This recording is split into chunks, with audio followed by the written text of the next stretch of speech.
Sud Radio, il est 8h24. On est ensemble jusqu'à 8h30 avec Elisabeth Lévy et Françoise Degois. Et puis dans la foulée, ne ratez pas l'interview de Jean-Jacques Bourdin à 8h30.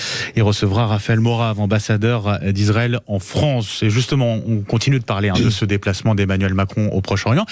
Vous avez défendu d'une certaine manière Françoise Degois, ce qu'il a réussi à faire, en tout cas, ce déplacement-là. Écoutez, moi, ce que je dis, c'est que, évidemment, hormis, je ne sais pas quelle mouche l'a piqué sur la coalition, parce qu'il fallait certainement trouver une idée, et que, évidemment, quand c'est pas préparé, ça finit toujours de façon désastreuse. C'est une façon de dire qu'il a proposé quelque chose. Oui, quand vous êtes président et que l'Élysée, vos services vous démentent 3 heures après avec votre autorisation, c'est qu'évidemment, il s'est nuancé ou il s'est démenti. Donc voilà. Après, moi, je répète toujours, on fait avec ce qu'on a dans la vie. On n'a plus Yitzhak Rabin et Yasser Arafat. Donc, ce que je veux dire par là, c'est que la France, bien sûr, n'a plus la même influence. Mais il y a une petite voix qui permet à la France, aujourd'hui, de parler avec le monde arabe, ce que n'a pas réussi à faire Joe Biden pour des raisons différentes, parce que c'était en plein polémique de l'hôpital de Gaza et en plein drame. Donc, ce que je veux dire par là, c'est que quand même, Mahmoud Abbas, j'étais atterré de regarder cette conférence de presse. Je regardais ce dirigeant, je me disais, mais quelle autorité palestinienne devenue, cet homme louvoyant. Enfin, pardon, mais... Alors, je termine. Pardon, mais votre admiration pour Yasser Arafat me laisse pantoise. Non, j'ai pas dit Yasser. On sait maintenant... Attendez, Françoise, Elisabeth, une discussion, c'est chacun pose ses arguments. Sinon, j'ai pas on été peut au pas bout parler. de ma phrase, soyez sympathique. Ah, pardon, d'accord. J'ai pas été au bout de ma phrase.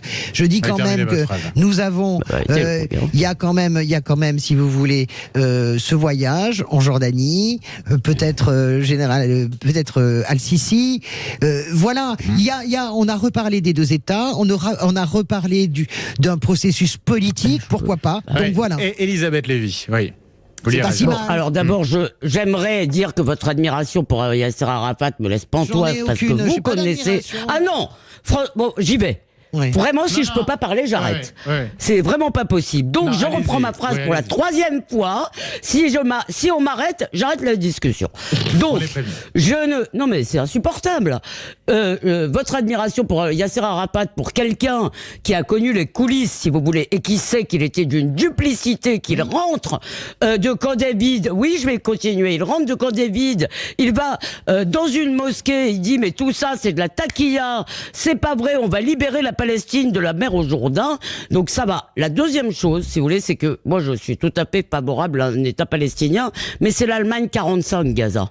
C'est-à-dire que il y a une génération, si vous ne faites pas ce qu'on a fait plus ou moins bien, mais qu'on a quand même fait, qu'on a appelé la dénazification, en réalité on a laissé passer quasiment une génération en Allemagne, si vous voulez. Aujourd'hui, vous avez à Gaza, et beaucoup d'ailleurs dans le reste de la Palestine, des gens qui de toute façon détestent les Juifs, ils ne connaissent pas l'histoire, ils savent même pas que ça commence en 47 par le refus des Arabes du plan de partage de l'ONU. Maintenant, ils parlent du droit international, mais tout ça a commencé comme ça, si vous voulez. Et il suffit pas de dire 2 États pour que ce soit possible. Il y aura un changement politique en Israël, ça c'est obligatoire. Je vous rejoins là-dessus.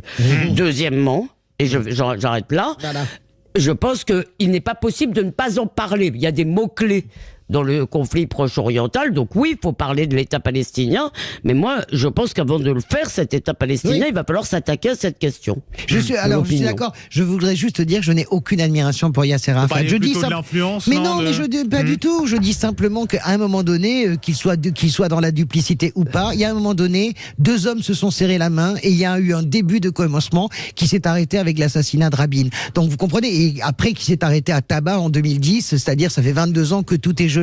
Donc je n'ai pas d'admiration de Yasser Arafat, je fais de la réelle politique, et quand je dis on fait avec ce qu'on a, c'est valable aussi pour Yasser Arafat. Donc là, qu'on soit très clair là-dessus. Je suis d'accord avec vous sur l'Allemagne de 45, mais je pense quand même qu'il y a des leviers à pousser, et la façon dont finalement ce voyage est traité par tous les experts de la spécialité m'agace terriblement depuis hier. Je trouve que ça n'est pas, évidemment c'est maigre, mais ça n'est pas si mal c'est pas rien. C'est pas rien, voilà, merci, Lévy, je cherchais le mot. Vous partagez, oui, pour conclure un peu ce... Non, moi j'ai apprécié, j'ai trouvé que la chronique de Françoise, comme toujours quand elle défend quelqu'un, ça a commencé un peu hard, et puis un peu durement, mais j'étais d'accord sur le fond que, Emmanuel Macron, sa visite a été très appréciée en Israël, et notamment parce que je pense que la calinothérapie, ça il sait faire, donc les familles des disparus, les familles des gens qui ont perdu quelqu'un se sentent quand même, voilà. Et la deuxième chose, c'est que oui, effectivement, je ne sais pas.